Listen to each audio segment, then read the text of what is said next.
Hey guys, how's it going? It's Matt from FidelityGamingTV, and welcome back to an all-new Hockey Ultimate Team episode here on NHL 15 on the PS4. And as you see on the right of your screens that just went away, the NHL Legends on Hockey Ultimate Team are back and ready to go. Some sick cards. Pavel Bure, of course, Wayne Gretzky, Lemieux, Patrick Waugh now, a bunch of others that I didn't name, but I really want to get. Here's the team of the week, still the same as last time. We're going to be opening up some packs today, looking for one of those guys, because it would be absolutely sick if we could pull one of those. No special packs out, unfortunately, because those give you the best chance to get one of them, but we're just going to be going with the premium, or the gold premium jumbos. So here we go with the first jumbo. Let's see what we get, and nothing much here. We're going Eric Fair, and a Helm, a Stewart, a Roback, and that guy, and Wilson, but nothing much else here, nothing too crazy. We'll just go through all this, couple of fatigue and training cards, and that's it. So we'll go over to the next jumbo pack here, see what we get. Hopefully this time it's a bit better. We did get some rares in the last one, but we want some good rares, some 86 plus. There we go, 87, Jack Johnson. I'm actually probably going to keep him because I am needing a spot to replace picking in on my left D on the third line, so I'll probably take him, although he does sell for a couple thousand, 2,200 I think it said. We get Victor Stahlberg, who will sell, an assistant captain, and Matt Cook. So that is about that. That's about it for that.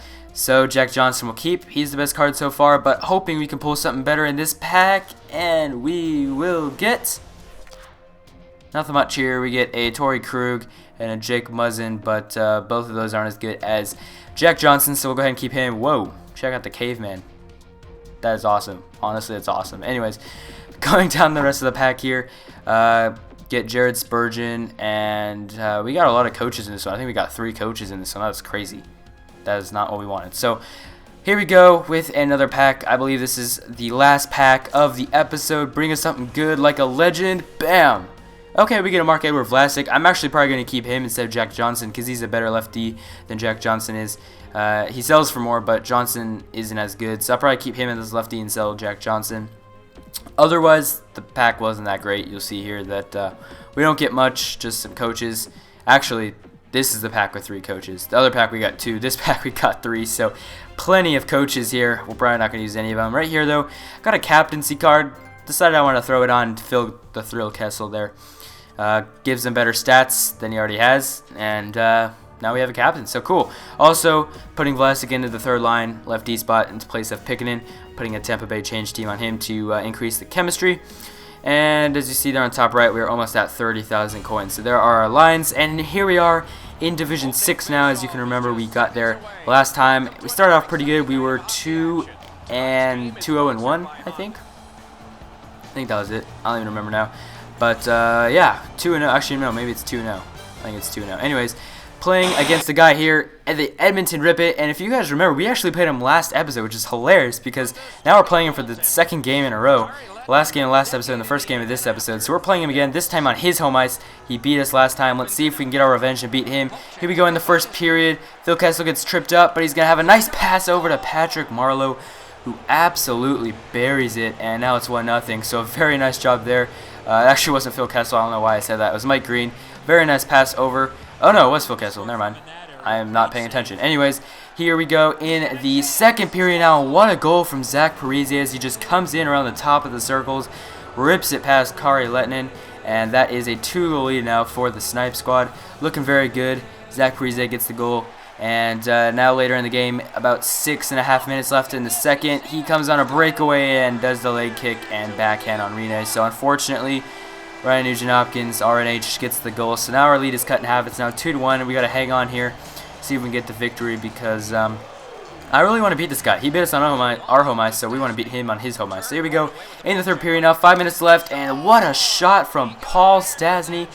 Comes in the slot, rips a shot. We're going to take another look at this one, I believe, because it was definitely worth taking another look at because he just gets the pass from St. Louis, comes through the slot here, and ready, boom, bar down or post in, whatever you want to call it, on the right side of Lehtinen. So we'll come here later in the game, time dying down, and this is just going to put the icing on the cake as Thomas Vanek puts another beauty in, a breakaway backhand forehand.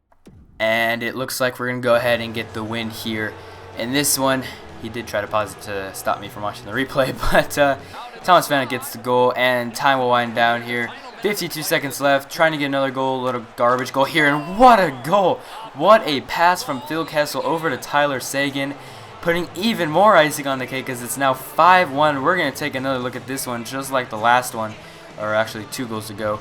What a pass from Phil Kessel as he gets it, or on the power play I believe, he just passes it across, and Tyler Seguin just makes sure that he's going to get that puck in the net. He just shoots it very hard, bam, into the back of the net past Lettinen. So 5-1 now.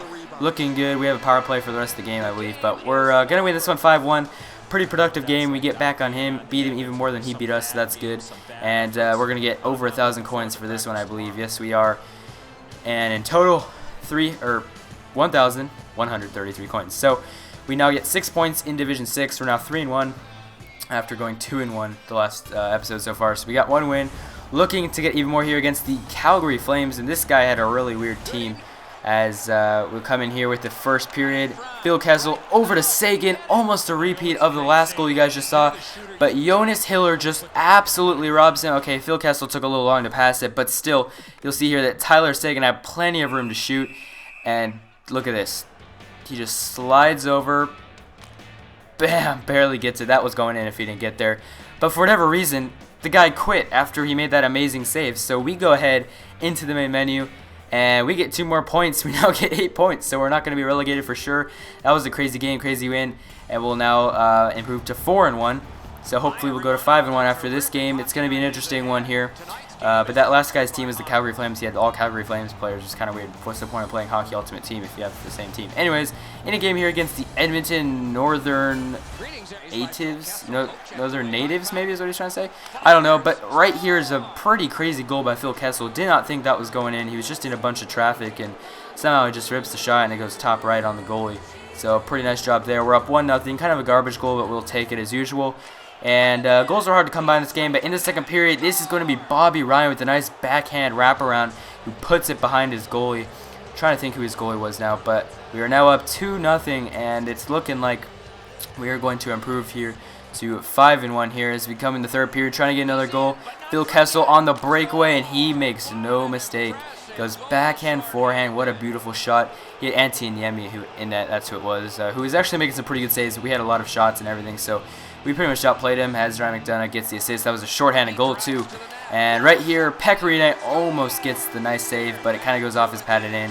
And that is going to be... who is that? I didn't see who that was. But now the lead is cut down to 2 as it's now 3-1 here in the third period. Carl Hagelin will get the goal. And trying to get a garbage goal here in the last 20 seconds. Marian Gaborik, a nice goal there. Backhand top shelf. Breaking the stick as a celebration. A very nice goal. It's now 4-1. Got our 3-goal lead back, and it's looking good. It looks like we're going to win this one with just under 20 seconds to go in the game. Gaborik with the goal. And we will go ahead and, in fact, win the game. So, a nice overall effort so far in this road to Division 5 now. Looking pretty good. We got 1,048 coins in this one with the win. And we now have 10 points. So we're officially going to Division 5, but we have one more game to see if we can get the Division 6 title. Trying to go 6-1 here. This has been a pretty easy road to Division 5, but let's see if we can close it out good as we are at Rogers Arena here in Vancouver and looking to get a win here against our opponent, who is going to be the Vancouver Bud Smokers. Okay, interesting name. Here we go, though, in the first period. 18.5 minutes, and that's all it takes for Tyler Seguin to get a goal. He is just an absolute beast, and I'm really liking these new line combinations, guys. You know, I started them right when we had a chance to try to get to Division 6. When we were Division 7 still, I changed the lines around, and ever since I did, with Seguin, Marler, and Kessel on the first line, I think. I don't even know. The lines have worked beautifully as we get another goal there. This one from Ryan McDonough. He doesn't get a lot, but it's good to see him producing. But yeah, ever since I changed those lines around, we've been actually playing very well as we went 1-0-1 in Division 7 right before, and now we're in Division 6. And looking pretty good here as we get a third goal. An absolute rout of this guy. Not even commentating over the game much, but he rage quits. And we actually had a lot of time on attack. We had 11 minutes and 32 seconds. He had 54. We had 22 shots. He had 3. So actually outplayed him really, really badly. Very good game by us. Line combinations are looking good. We are in Division 5. We're rolling along with the series. Hope you guys are enjoying. If you are, go ahead and smash that like button. Stay tuned for the next episode. We'll play in Division 5. Again, if you're enjoying, leave that like. If you're new, subscribe. And as always, Peace.